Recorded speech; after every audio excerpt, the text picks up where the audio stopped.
Selamat siang teman-teman, saya Stefani Krisanti, mahasiswa Universitas di Kubang. Saya dari kelas pagi akuntansi S1 dengan NIM 2005520115. Hari ini saya ingin membahas sebuah materi mengenai prinsip dasar etika dalam profesi akuntansi. Yuk simak video ini selengkapnya, dan jangan lupa ya untuk like dan subscribe.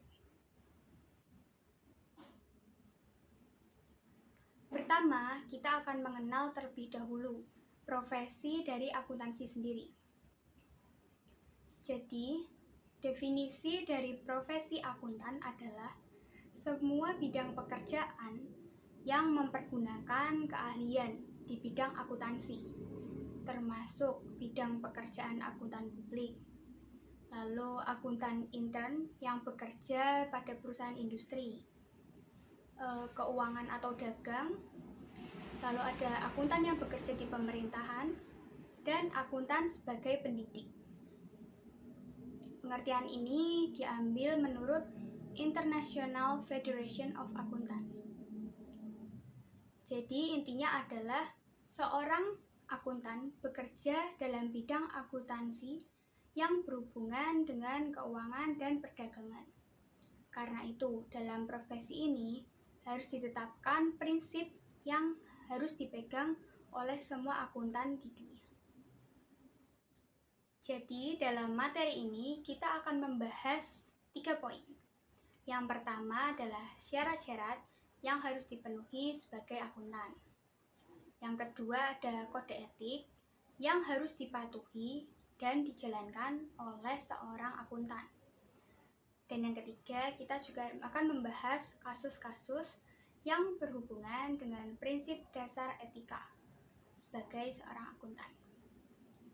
Nah, yang pertama kita akan membahas mengenai syarat-syarat yang harus dipenuhi dalam membidangi profesi sebagai akuntan.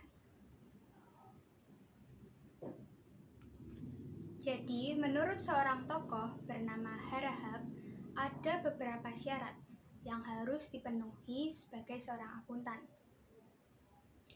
Yang pertama adalah seorang akuntan harus memiliki bidang ilmu yang ditekuni dengan tujuan sebagai pedoman dalam keprofesionalannya dalam menjalankan tugas. Lalu yang kedua, semua akuntan memiliki kode etik sebagai pedoman untuk mengatur tingkah lakunya dalam menjalankan profesi tersebut.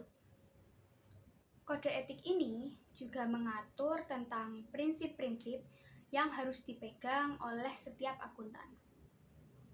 Ini akan kita bahas nanti.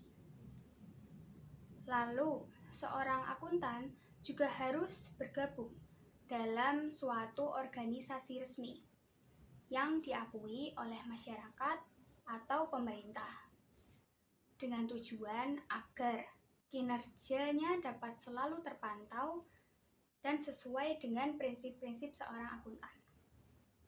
Contohnya aja di Indonesia ada organisasi bernama Ikatan Akuntan Indonesia atau IAI. Dan ada juga Ikatan Akuntan Publik Indonesia atau IAPI. Yang keempat, keahlian yang dimiliki oleh seorang akuntan ini harus dibutuhkan oleh masyarakat. Artinya, sebagai seorang akuntan, kita juga harus berguna bagi sesama.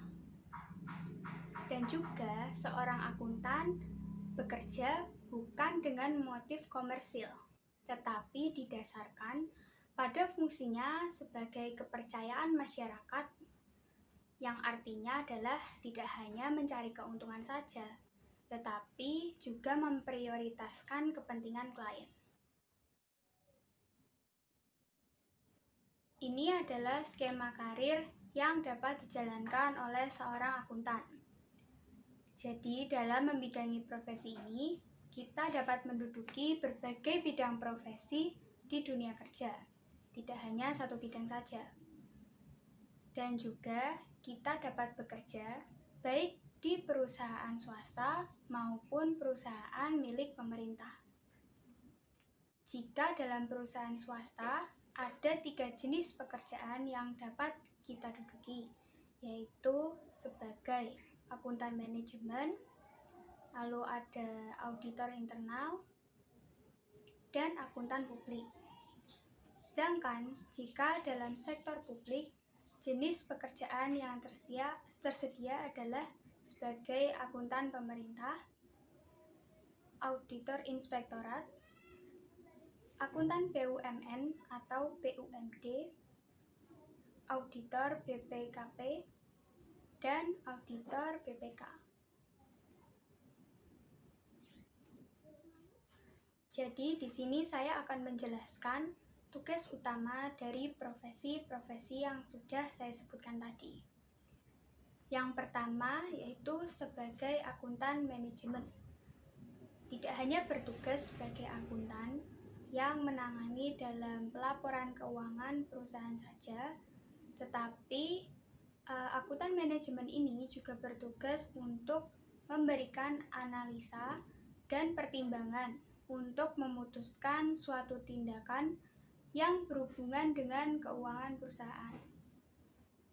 Lalu yang kedua sebagai auditor internal, yaitu bertugas untuk memeriksa dan menilai efisiensi dan efektivitas di bidang operasional, keuangan, akuntansi, sumber daya manusia, dan kegiatan lainnya, hanya di dalam perusahaan itu saja. Dan yang ketiga adalah sebagai akuntan publik, bertugas untuk memeriksa laporan keuangan, menyusun sistem akuntansi, menyusun laporan keuangan untuk keperluan perhitungan pajak, dan bertugas memberikan konsultasi manajemen bagi perusahaan. Kemudian dari sektor publik, sebagai akuntan pemerintah, bertugas sebagai akuntan di bagian pemerintahan, seperti akuntan yang bekerja di Kementerian Kesehatan, di Kementerian Pariwisata, di Kementerian Keuangan, Kementerian Hubungan Internasional, dan lain-lain. Lalu sebagai auditor inspektorat, bertugas untuk menetapkan kebijakan audit dan mengarahkan secara teknis dan administratif fungsi pengawasan.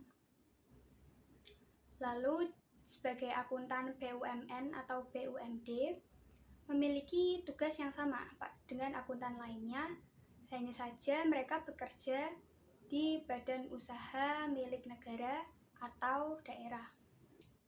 Lalu auditor BPKP bertugas sebagai auditor di Badan Pengawasan Keuangan dan Pembangunan. Dan juga auditor BPK bertugas melaksanakan pemeriksaan keuangan negara untuk nantinya dilaporkan kepada DPR, DPRD, dan DPD, dan memantau tindak lanjut dari pemeriksaan BPK. Lalu selanjutnya kita akan membahas kode etik yang dimiliki dalam profesi akuntan.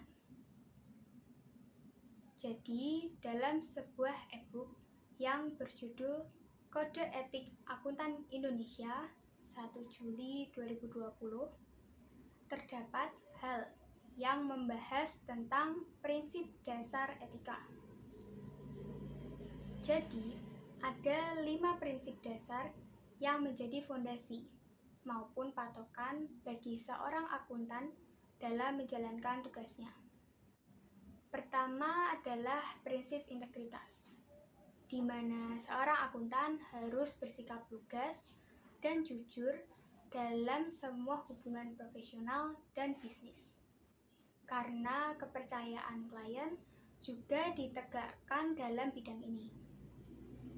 Lalu yang kedua ada prinsip objektivitas, di mana seorang akuntan tidak boleh mengkompromikan atau memaklumi suatu pertimbangan profesional atau bisnis hanya karena adanya bias, benturan kepentingan, ataupun pengaruh dari pihak-pihak lain yang tidak semestinya. Di sini, integritas seorang akuntan sangat penting untuk dijaga. Lalu ada prinsip yang ketiga, adalah prinsip kompetensi dan kehati-hatian profesional, di mana prinsip ini memiliki tujuan, yaitu yang pertama adalah untuk mempertahankan pengetahuan dan keahlian profesional seorang akuntan yang berdasarkan pada level yang disyaratkan, sehingga dapat dipastikan bahwa klien atau organisasi tempatnya bekerja memperoleh jasa yang profesional dan kompeten berdasarkan standar profesional dan standar teknis terkini, serta ketentuan peraturan perundang-undangan yang berlaku. Dan yang kedua adalah agar para akuntan dapat bertindak sungguh-sungguh dan sesuai dengan standar profesional dan standar teknis yang berlaku. Lalu prinsip kerahasiaan, yaitu menjaga kerahasiaan informasi yang diperoleh dari hasil hubungan profesional dan bisnis. Ini bertujuan untuk memperoleh rasa percaya dari klien yang ditangani. Dan yang terakhir adalah prinsip perilaku profesional, yaitu seorang akuntan harus mematuhi aturan undang-undang yang berlaku dan menghindari perilaku apapun yang diketahui oleh akuntan mungkin dapat mendiskreditkan atau bisa dibilang menjatuhkan kredibilitas dari profesi akuntan tersebut. Lalu ada juga kode etik lainnya seperti dalam P110.2 strip A1 berisi bahwa seorang akuntan harus mematuhi setiap prinsip dasar etika seperti yang sudah saya sebutkan tadi. Lalu dalam 110.2 strip A1 berisi bahwa prinsip dasar etika menetapkan standar perilaku yang diharapkan dari seorang akuntan. Kerangka kerja konseptual menetapkan pendekatan yang perlu diterapkan oleh seorang akuntan yang membantunya dalam mematuhi prinsip dasar etika tersebut. Dalam peraturan 110.2 strip A2 mengatakan bahwa akuntan mungkin menghadapi suatu situasi ketika mematuhi salah satu prinsip dasar etika akan bertentangan dengan mematuhi satu atau lebih prinsip dasar etika lainnya. Dengan situasi demikian, akuntan mungkin mempertimbangkan untuk berkonsultasi secara anonim jika diperlukan dengan beberapa pihak berikut seperti pihak lain dalam kantor atau organisasi di tempatnya bekerja, dengan pihak yang bertanggung jawab atas tata kelola, lalu bisa juga dengan pihak asosiasi profesi, dengan pihak regulator, maupun dengan penasihat hukum yang ada. Dan masih banyak lagi kode etik lainnya yang dapat Anda ketahui dan pelajari lebih lagi di dalam e-book ini. Anda pun dapat mendownloadnya secara gratis melalui internet. Lalu kita akan beralih ke kasus-kasus yang berkaitan dengan prinsip dasar etika dalam profesi akuntan.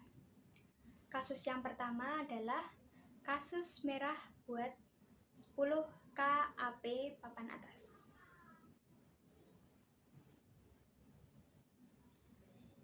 Majelis Kehormatan atau MK dari Institut Akuntan Indonesia tengah mempertimbangkan tindakan yang akan diambil terhadap 10 KAP yang melakukan pelanggaran, menyusul keberatan pemerintah atas sanksi berupa peringatan plus yang telah diterbitkan. Menariknya, dari daftar 10 KAP nakal itu terdapat KAP yang cukup terkenal. Ke-10 KAP tersebut adalah: yang pertama, ada Andi Iskandar dan rekan. Yang kedua, ada Hans Tuanakota dan Mustafa. Yang ketiga, ada Hendra Winata dan rekan. Lalu yang keempat, ada Johan Malonda dan rekan. Lalu yang kelima, ada Prasetyo Utomo dan rekan. Yang keenam, ada Robert Yogi.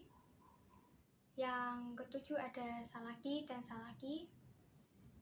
Lalu yang kedelapan, ada S. Darmawan dan rekan. Yang kesembilan, ada R.B. Tanubrata dan rekan. Dan Hadi Susanto. Direktur Pembinaan Akuntan dan Jasa Penilai DJLK Depq, yaitu Mirza Mokhtar, pada tanggal 17 April 2002 mengirim surat kepada Ketua MK IAI karena tidak puas dengan keputusan Badan Peralihan Profesi Akuntan Publik atau BP2AP. Dalam surat itu disebutkan bahwa sanksi yang dijatuhkan kepada 10 KAP tersebut tidak mencerminkan bahwa pelanggaran itu adalah pelanggaran berat. Bahkan, Mirza dalam suratnya menegaskan bahwa sanksi tambahan yang dijatuhkan BP2AP kepada 3 dari 10 KAP untuk tidak melakukan audit sektor perbankan dinilai bukan wewenang IAI. Ini bertentangan dengan peraturan yang berlaku karena wewenang untuk memberikan, membekukan, dan mencabut izin KAP adalah Menteri Keuangan. Sumber-sumber resmi menyebutkan sanksi ringan yang diberikan BP2AP ini ditujukan untuk menghindari sanksi lebih lanjut yang makin berat, yaitu pencabutan perizinan. Padahal kesalahan yang dilakukan KAP ini sudah parah. Pelanggaran yang dilakukan sebetulnya sudah expired, tapi baru sekarang baunya merebak. Sanksi yang diberikan oleh BP2AP itu awalnya dari hasil audit Badan Pengawas Keuangan dan Pembangunan atau BPKP yang menyatakan adanya penyimpangan penerapan standar akuntansi atau SPAP oleh KAP tersebut diindikasikan melakukan pelanggaran berat saat mengaudit bank-bank yang dilikuidasi pada 1998. Namun sayangnya, lagi-lagi peradilan profesi ini tidak dapat memenuhi rasa keadilan yang sedang menyemai di luar. Jadi, dari kasus yang sudah saya jabarkan tadi, bisa kita analisis bahwa terjadi pelanggaran yang dilakukan oleh 10 KAP yang cukup terkenal. Dan pelanggaran ini pun sebenarnya sudah lama terjadi. Pelanggaran ini terjadi karena adanya 10 KAP yang menyimpang dari penerapan standar akuntansi atau SPAP yang seharusnya diterapkan oleh semua akuntan, di mana pelanggaran itu terjadi saat mengaudit bank-bank yang dilikuidasi pada 1998. Karena terjadi penyimpangan ini, otomatis penerapan akuntansi yang dijalankan menjadi tidak kompeten dan tidak sesuai dengan perundang-undangan. Sehingga ini merupakan bentuk pelanggaran yang melanggar prinsip dasar etika akuntan, yaitu yang pertama adalah prinsip integritas, yang seharusnya mengedepankan sikap jujur dan lugas dalam menjalankan tugasnya. Lalu prinsip akuntansi, lalu prinsip objektivitas, di mana seharusnya para akuntan tetap bersikap profesional dan menjalankan prosedur dalam akuntansi yang ada meskipun ada benturan maupun pengaruh dari pihak-pihak yang lain. Lalu ada juga prinsip kompetensi dan kehati-hatian profesional, di mana dalam kasus ini sudah menghilangkan adanya prinsip kompeten yang seharusnya dipegang, dan juga prinsip perilaku profesional yang sesuai dengan standar akuntansi yang ada. Karena ke-10 KAP ini secara tidak langsung sudah menyebabkan diskredit atau penurunan kualitas dari para akuntan lainnya. Dan ini tentu harus ditindaklanjuti oleh para badan peradilan profesi dengan tegas dan objektif tanpa pengaruh manapun. Lalu kita beralih ke kasus yang kedua, yaitu kasus PT Great River International Tbk. Menteri Keuangan RI terhitung sejak tanggal 28 November 2006 telah membekukan izin akuntan publik Justinus Aditya Sidarta selama 2 tahun.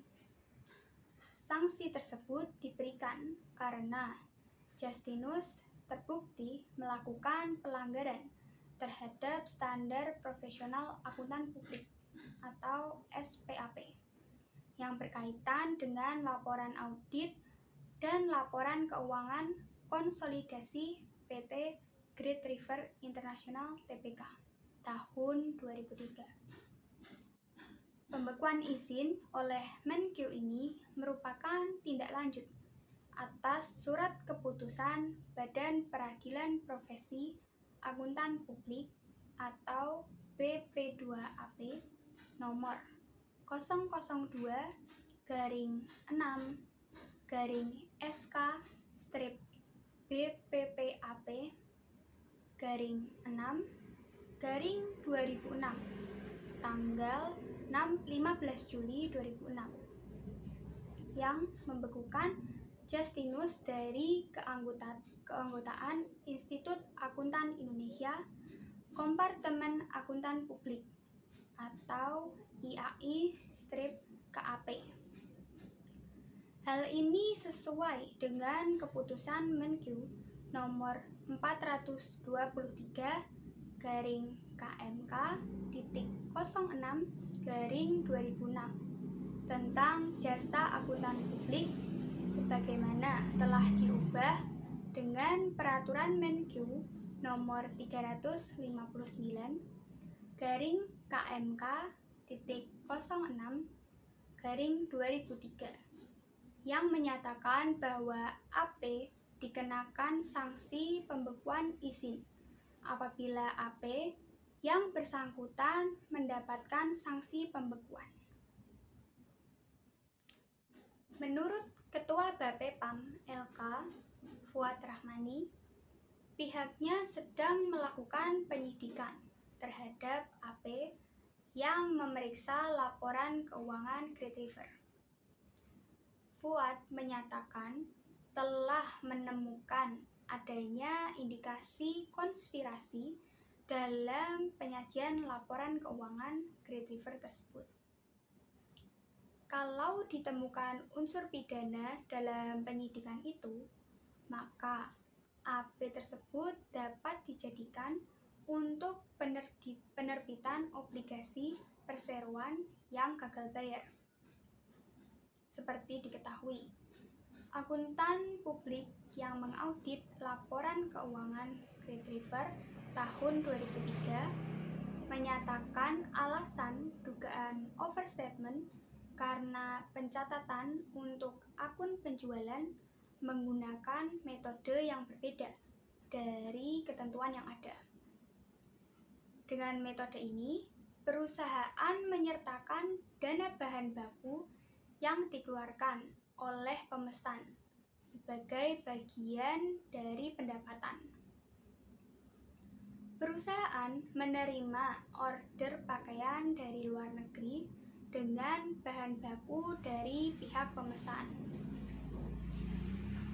Jadi, Great River hanya mengeluarkan ongkos operasi pembuatan pakaian. Tapi, pada saat pemesanan dikirim ke luar negeri, nilai ekspornya dicantumkan dengan menjumlahkan harga bahan baku, aksesoris, ongkos kerja, dan laba perusahaan. Akuntan publik yang melakukan audit atas laporan keuangan Great River tahun 2003 mengikuti metode pencatatan akuntansi yang telah diberlakukan oleh auditor dan akuntan periode sebelumnya. Metode pencatatan ini membuat auditor investigasi Arianto, Amir Jusuf, dan Nawar menyebutkan adanya kelebihan pencatatan atau overstatement. Menanggapi tudingan itu, kantor akuntan publik Johan Malonda dan rekan membantah telah melakukan konspirasi dalam mengaudit laporan keuangan tahunan Great River. Deputy Managing Director Johan Malonda, Justinus A. Sidarta, menyatakan bahwa selama mengaudit buku Great River, pihaknya tidak menemukan adanya penggelembungan akun penjualan atau penyimpangan dana obligasi. Namun, dia mengakui metode pencatatan akuntansi yang ditetapkan oleh Great River berbeda dengan ketentuan yang ada. Justinus berkata bahwa mereka mengaudit berdasarkan data yang diberikan oleh klien. Menurutnya, Great River banyak menerima order pembuatan pakaian dari luar negeri dengan bahan baku dari pihak pemesan. Jadi, Great River hanya mengeluarkan ongkos operasi pembuatan pakaian saja.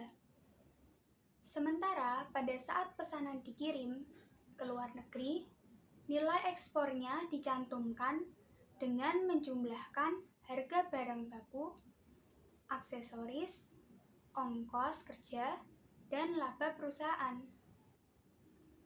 Justinus menyatakan, metode pencatatan seperti ini bertujuan untuk menghindari dugaan dumping dan sanksi perpajakan.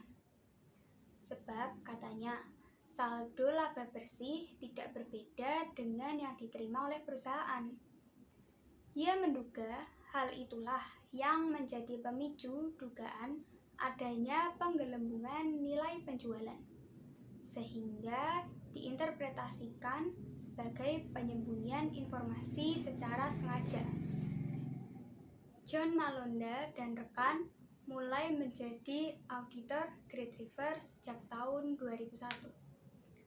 Sejak itu, perusahaan tersebut masih kesulitan membayar hutang 150 juta US dollar kepada Deutsche Bank. Pada tahun 2002, Great River mendapat potongan pokok utang sebesar 85% dan sisanya dibayar menggunakan pinjaman dari Bank Danamon. Setahun kemudian, Great River menerbitkan obligasi senilai 300 miliar rupiah untuk membayar pinjaman tersebut. Justinus berkata bahwa mereka hanya tahu kondisi perusahaan pada rentang tahun 2001 sampai 2003 saja. Sebelumnya, Bapepam LK telah melimpahkan kasus penyajian laporan keuangan Great River ke Kejaksaan Agung pada tanggal 20 Desember 2006. Dalam laporan tersebut, 4 anggota direksi perusahaan tekstil itu ditetapkan sebagai tersangka, termasuk pemiliknya Sunjoto Tanujaya. Kasus tersebut muncul setelah adanya temuan auditor investigasi Arianto, Amir Jusuf, dan Mawar yang menemukan indikasi penggelembungan akun penjualan, piutang, dan aset hingga ratusan miliar rupiah di Great River. Akibatnya, Great River mengalami kesulitan arus kas dan gagal membayar hutang. Berdasarkan hasil pemeriksaan Bapepam, terdapat indikasi penipuan dalam penyajian laporan keuangan. Pasalnya, Bapepam menemukan kelebihan pencatatan atau overstatement penyajian akun penjualan dan piutang dalam laporan tersebut. Kelebihan itu berupa penambahan aset tetap dan penggunaan dana hasil emisi obligasi yang tanpa pembuktian. Akibatnya, Great River mengalami kesulitan arus kas. Perusahaan tidak mampu membayar utang 250 miliar rupiah kepada Bank Mandiri dan gagal membayar obligasi senilai 300 miliar rupiah. Jadi dalam kasus yang sudah saya jelaskan tadi, kita dapat melihat bahwa prinsip kompetensi dan kehati-hatian yang profesional dalam perusahaan ini masih kurang dijalankan dengan benar. Karena dalam melakukan kegiatan akuntansi harus disertai dengan bukti yang ada dan pencatatannya pun harus sesuai dengan peraturan pencatatan akuntansi yang berlaku. Demikian pembahasan kita kali ini mengenai prinsip dasar etika dalam profesi akuntansi. Semoga dapat bermanfaat bagi teman-teman.